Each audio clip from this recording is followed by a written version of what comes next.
3.5 शक्तिपीठांपैकी एक असलेल्या नाशिकच्या सप्तशृंगी देवी मंदिरात आज नवरात्र उत्सवाला सुरुवात झालेली आहे आणि नवरात्र उत्सवाच्या पहिल्या दिवशीच म्हणजे पहिल्या माळीला या ठिकाणी भाविकांनी मोठ्या प्रमाणात गर्दी जी आहे ते केलेली आहे।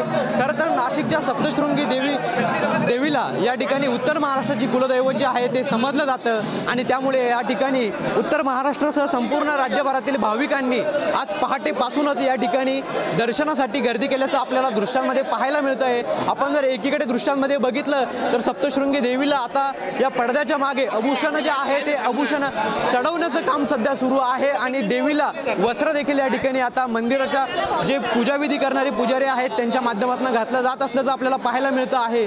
मात्र भाविकांचा मोठा जो उत्साह आहे आपल्याला तो या ठिकाणी पाहायला मिळतोय। सप्तशृंगी देवीच्या जय घोषाने सप्तशृंगी गड जो आहे तो या ठिकाणी दणाणल्याचं आपल्याला पाहायला मिळतंय।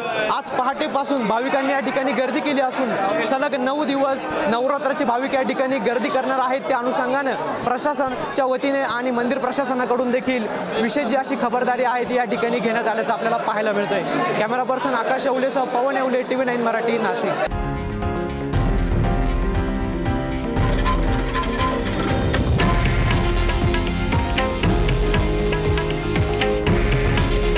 हे आहे देशातील नंबर 1 न्यूज नेटवर्क आणि आपण पाहत आहात TV9 मराठी।